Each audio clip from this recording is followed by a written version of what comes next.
The crimson ships of the Caltherian Empire emerged from hyperspace like bleeding wounds against the starfield, their massive hulls casting shadows across Earth's orbital stations. Admiral Kane stood on the bridge of the UES Defiant, watching the enemy fleet take formation through the transparent aluminum viewport. 300 vessels strong, each one dwarfing humanity's largest battleships. "Incoming transmission, Admiral," reported Communications Officer Blake, his voice steady despite the tremor in his hands. The holographic display flickered to life, revealing the angular features of High Commander Vex, his golden eyes gleaming with predatory satisfaction. The alien's scaled skin bore the ceremonial scars of conquest, each mark representing a world brought under imperial rule. "Primitive humans," Vex spoke in perfect English, his translator rendering the clicks and growls of his native tongue into cold mechanical words. "Your species has trespassed beyond your permitted boundaries. The Caltherian Empire claims dominion over this sector. You will surrender your world and submit to imperial authority, or face complete annihilation." Kane stepped forward, his weathered face impassive. "This is Admiral Kane of the United Earth Space Command. Earth is not yours to claim. We reject your demands." Vex's mandibles clicked in what might have been amusement. "Your defiance is noted, human. Observe the futility of resistance." He gestured to someone off-screen. "Deploy scanning probes. Show them our strength." Dozens of sleek reconnaissance drones launched from the Caltherian formation, spreading throughout Earth's solar system. Kane watched their sensor readings flood the tactical displays, energy signatures, defensive positions, fleet compositions. The aliens were cataloging everything, preparing for systematic conquest. "Sir," Tactical Officer Rivers called out, her voice tight with barely controlled fear. "Their flagship alone masses more than our entire home fleet. We're outnumbered 50-1. Kane nodded grimly. The United Earth Defense Force had grown significantly since first contact with hostile alien species, but nothing could have prepared them for an imperial battle group of this magnitude. Humanity's 150 ships, scattered across 3 fleets, represented the pinnacle of human military achievement. Against the Caltherian Empire, they seemed insignificant. "Admiral," Blake reported. "Priority 1 transmission from Earth Command. It's General Mason." The tactical display shifted to show General Mason's lined face from the underground command center beneath Geneva. "Admiral Kane, the Council has rejected any possibility of surrender. Earth stands ready to fight, regardless of the odds." "Understood, General. We'll make them pay for every inch." Vex's image reappeared, his golden eyes now cold with irritation. "Your scanning is complete, human. Your primitive vessels cannot hope to match Imperial technology. Final warning, surrender now, or watch your world burn." Kane straightened his uniform, meeting the alien's gaze directly. "High Commander, let me introduce you to something we humans call resolve. You want Earth? Come and take it." The transmission cut. Across the alien formation, weapon ports began to glow with lethal energy. Kane was about to give the order to engage when Navigation Officer Price called out from his station. "Admiral, massive hyperspace signatures detected, multiple contacts emerging at the edge of the system."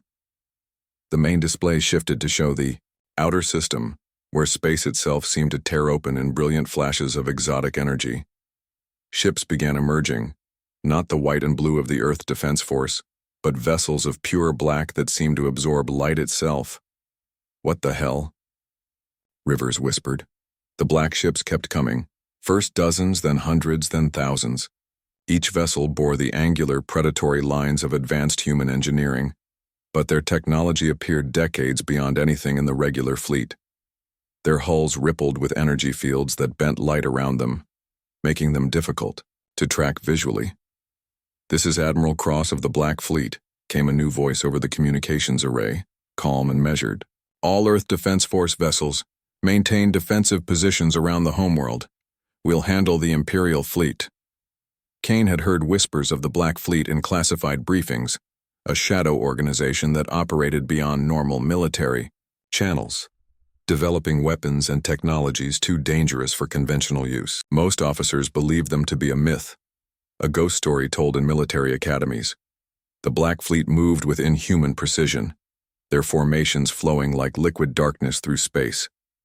As they advanced, the Caltherian ships began registering massive energy spikes. High Commander Vex's image flickered back to life, his earlier confidence replaced by confusion. What trickery is this? These vessels do not appear in our intelligence reports. That's because they were never meant to, Admiral Cross replied. His transmission now broadcast system-wide. The Black Fleet represents humanity's answer to existential threats. You demanded Earth's surrender. Instead, you've awakened something that should have remained sleeping. The lead black vessel, easily matching the Caltherian flagship in size, began to glow with internal energy. Weapon ports opened along its hull, revealing technology that seemed to warp space around the targeting arrays. Impossible, Vex snarled. No human technology could threaten Imperial vessels. You're about to learn otherwise, Cross said coldly. All Black Fleet units engage at will. Show them why humanity survives. The battle erupted in brilliant flashes of exotic energy. The Black Fleet's weapons tore through Caltherian shields like paper, their projectiles seeming to ignore conventional physics. Where Imperial armor should have deflected the attacks, hull plating simply ceased to exist, leaving gaping wounds in the alien vessels. The Caltherian return fire proved equally futile, their most powerful energy beams scattered harmlessly against the Black ship's defensive fields, while their kinetic projectiles passed through the human vessels as if they weren't there. Within minutes, the tide had turned completely. Caltherian ships began exploding in brilliant fireballs as their reactors overloaded. The massive Imperial formation, so confident in its technological superiority, found itself outmatched by weapons they couldn't understand or counter. High Commander Vex's final transmission showed a being in complete shock. This cannot be. The Empire's intelligence indicated primitive technology levels. Admiral Cross's response carried the weight of hidden knowledge. Your Empire made a fundamental error, Commander. You assumed humanity would reveal its true capabilities. Before facing extinction, you were wrong. The Caltherian flagship's destruction marked the end of Imperial resistance. The surviving alien vessels, less than 24 from the original 300, fled into hyperspace in disarray. As the Black Fleet began to fade back into the shadows from which they'd emerged, Admiral Kane found himself staring at displays. He barely comprehended. Humanity had survived, but the questions raised by their mysterious saviors would haunt him for years to come. Earth remained free, protected by guardians whose existence most would never know.